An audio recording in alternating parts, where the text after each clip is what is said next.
Hi, where are you watching from? Drop your city and country in the comments. The acoustic environment inside the deep sublevel distillation gallery of Cryogenic Fractionation Cluster 02 was a continuous, bone-chilling hum that vibrated not through the air, but through the soles of anyone standing on its structural steel foundations.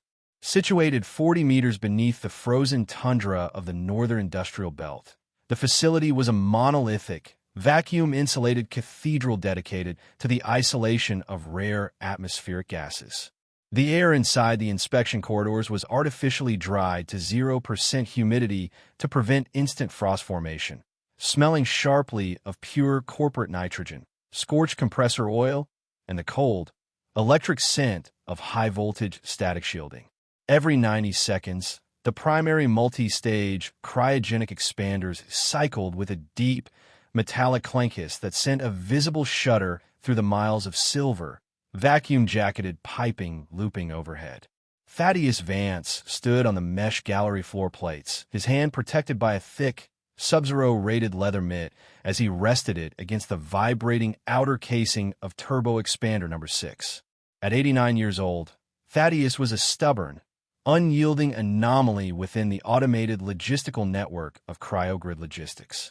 He wore his classic, heavy canvas field jacket, a garment so encrusted with hardened pipe sealant, graphite lubricants, and a chemical scale of 40 years of field operations that it possessed its own rigid structural posture. Behind him, the sleek, wall-mounted terminal of the CryoCloud OS network pulsed with a continuous, pale violet light, streaming flawless thermodynamic metrics directly to the capital city's energy commodity board. Thaddeus completely ignored the digital interface. His eyes were locked on an old-fashioned, mechanical liquid-level differential gauge tapped directly into the neon helium separation column.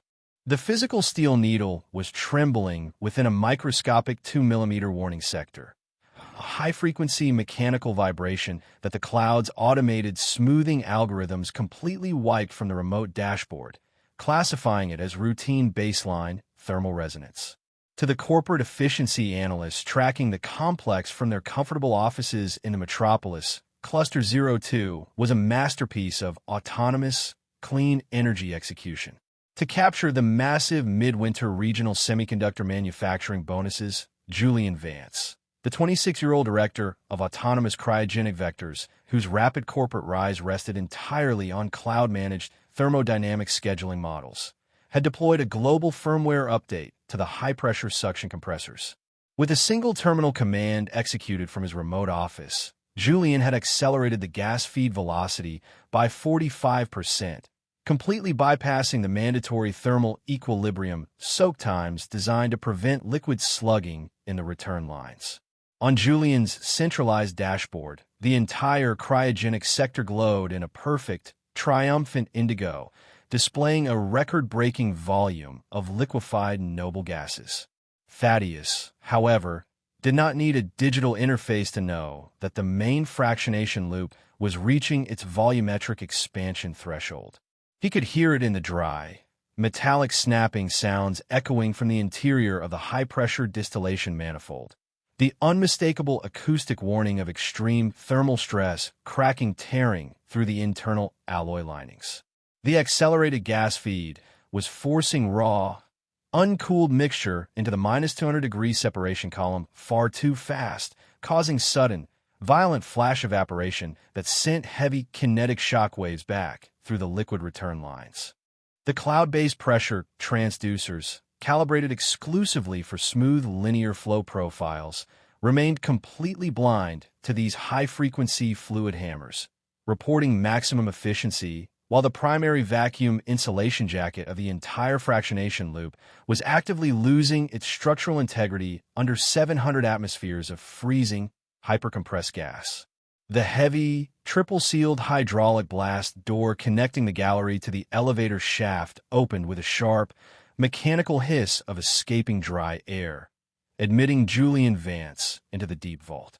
He was dressed in immaculate, custom-tailored white corporate cleanroom gear, his spotless magnetic seal boots and lightweight carbon safety helmet looking completely out of place against the grease-splattered, frost-rimed steel pipes of the lower manifold deck. He held a thin, transparent glass field tablet that cast an aggressive blue glow over his sharp, impatient features. "Thaddeus!" Julian shouted, his voice tight with administrative frustration as he tried to project over the deafening, echoing roar of the primary turbo-expanders.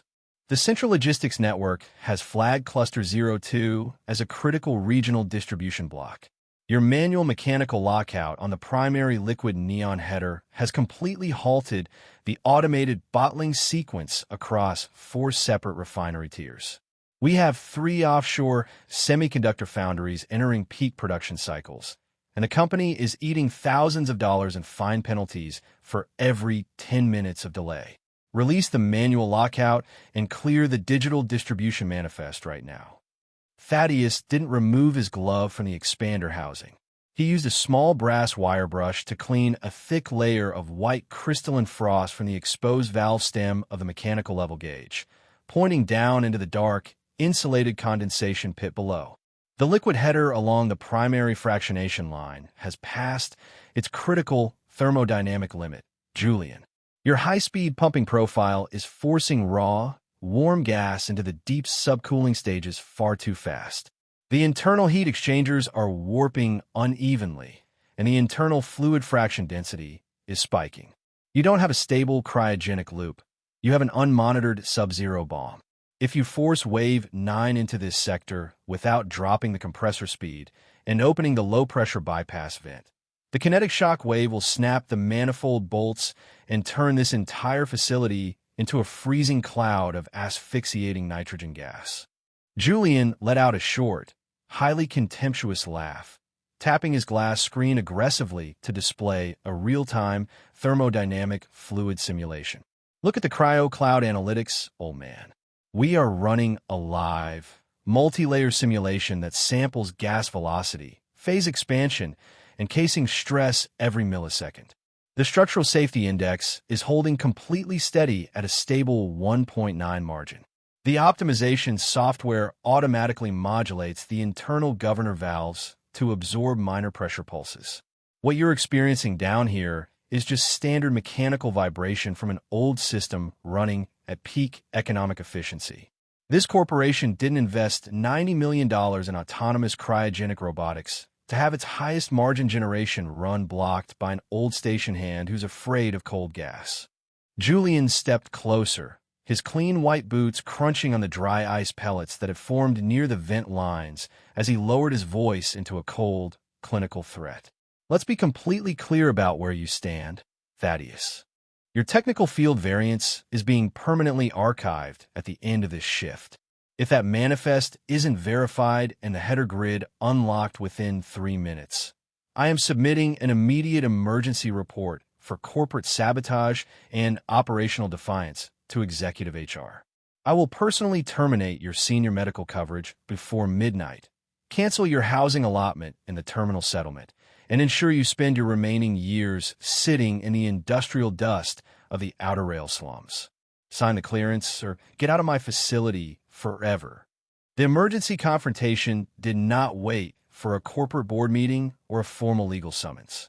It erupted exactly 90 seconds after Julian utilized his administrative master key to bypass Thaddeus's localized lock and force the central SCADA system to execute the Wave 9 high-velocity compression profile. Out in the vast, rock-carved chasm of the lower compressor bay, the synchronized whine of 4 massive high-velocity suction pumps began to echo through the concrete walls, their automated controls driving thousands of cubic meters of gas down into the deep, subcooled core of the distillation tower. Thaddeus didn't argue or attempt to struggle for the console.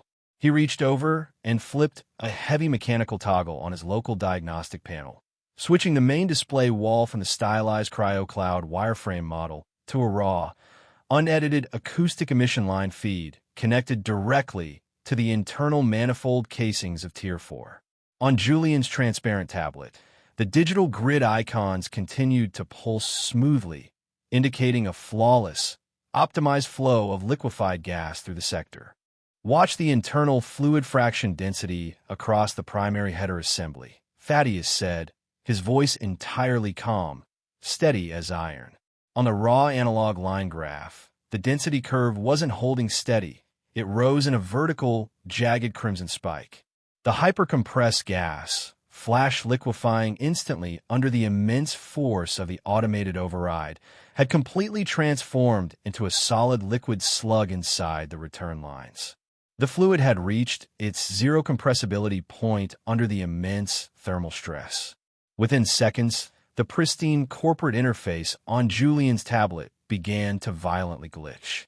The clean indigo dashboard fractured into a chaotic wall of amber and crimson warning blocks as a massive, destructive kinetic shockwave.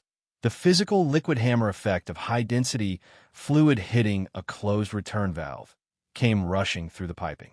It's just a temporary sensor lag. The cloud routing protocol will automatically reroute the gas vectors to the secondary condenser arrays. Julian stammered, his fingers sliding uselessly across the frozen touch interface as the terminal began generating a frantic stream of low-level system faults. Header bowl failure, vacuum jacket disconnect, critical thermodynamic rupture. The software can't reroute a structural phase transition, Julian, when the primary manifold flange has already sheared its bolts right off the steel support brackets. Thaddeus stated calmly, pointing a heavy glove toward the shaking reinforced viewing window behind them. Out in the dark fractionation room, the sound of the machine completely changed. The deep, low-frequency hum was suddenly replaced by a sharp, deafening roar of escaping gas as the main vacuum jacket of distillation column 6 failed structurally. Under the immense thermodynamic force of 700 atmospheres, the massive steel pipes split open like paper.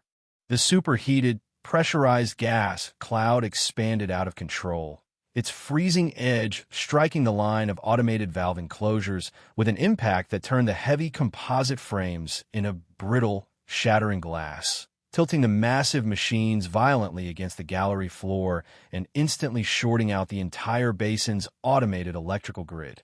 The structural destruction of the primary vacuum insulation shield initiated an immediate chain reaction throughout the lower distillation galleries. When the 700 atmospheres of hypercompressed gas breached the external protective containment shells, the local atmospheric temperature inside the gallery plunged toward absolute zero within fractions of a second. The structural steel supporting the upper multi-tier fractionation platforms, never designed to withstand direct contact with boiling liquid neon, instantly lost its carbon bond elasticity. The heavy structural beams crystallized, transforming from ductile load-bearing supports into brittle, glass-like iron columns that cracked under the immense weight of the overhead machinery. Inside the glass-enclosed control bunker, Julian was thrown violently against the metal console as a massive kinetic tremor tore through the subterranean facility. The thick, multi-layered observation windows began to display an intricate web of high-frequency stress fractures, turning milky white as the outer panes crystallized under the extreme temperature differential. Outside, the world had completely disappeared behind a roaring, opaque wall of white boiling gas and pulverized perlite insulation material that sprayed from the ruptured jackets like an industrial blizzard. The automated containment barriers aren't dropping, Julian screamed, his voice cracking with rising panic as he repeatedly slammed his fist against the unresponsive emergency touchscreen. The software, it's trying to run an automated pressure balancing routine, but it's not recognizing the physical structural collapse of the column. The system thinks the sensors are just reporting a localized reading error. The sensors aren't reporting an error, Julian. They are physically dead, frozen solid inside an expanding block of liquefied air, Thaddeus replied calmly. He stood perfectly upright amidst the violent vibrations, his heavy canvas jacket providing insulation against the creeping chill that was beginning to seep through the bunker's steel floor plates. Your software is designed to manage data points, not structural physics. It is waiting for an electronic verification signal from an instrument cluster that has literally shattered into dust. Through the fractured glass, they could hear the deep, agonizing groan of the upper gantry crane structure failing.